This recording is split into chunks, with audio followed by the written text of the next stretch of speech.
totalement scandalisée par l'état dans lequel Paris est devenu depuis quelques années, Mathilde Seigner a poussé un violent coup de gueule contre Anne Hidalgo sur Instagram.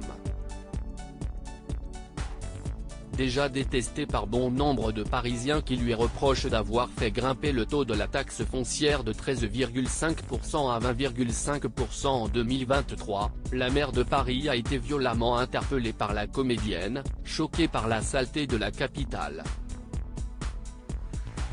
Et sa sœur Emmanuelle Seigner est visiblement dans le même état. En story, Mathilde Seigner a ainsi partagé 2 photographies dans lesquelles on découvre les rues jonchées d'ordures et des poubelles ultra pleines. Que faites-vous Madame Hidalgo? Vous ne pouvez pas nous laisser comme ça. C'est inadmissible, écrit l'actrice du film Camping en légende. Accusée par certains mécontents d'avoir fait monter le taux d'endettement de la ville de 3,4 à 7,7 milliards d'euros de 2014 à 2021, l'ancienne conseillère régionale d'Île-de-France n'a pas répondu à Mathilde Seigner. Sur son compte Instagram, Emmanuelle Seigner a elle aussi immortalisé la capitale avec écrit « Paris est une poubelle ». Paris Poubelle, le nouveau surnom de la capitale souvent taclé sur les réseaux sociaux, elle est régulièrement critiquée par Cyril Hanouna mais aussi plus récemment par Anthony Delon qui lui avait adressé un message cinglant en janvier dernier.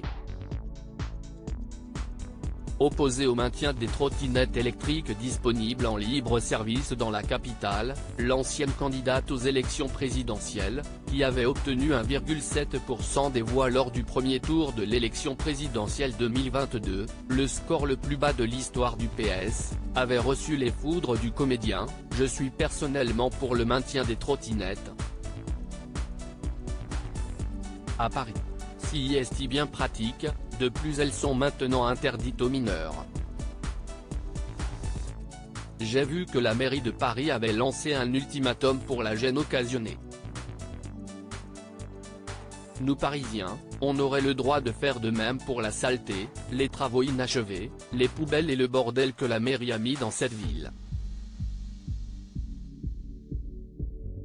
Je pense qu'il faut tout reprendre à la base, l'éducation au respect, le respect de l'autre, le respect de son environnement, le respect de l'endroit où l'on vit, avait expliqué la maire PS de la capitale sur France Inter en 2019, juste après la publication d'un article de The Guardian qui décrivait Paris comme l'homme sale de l'Europe.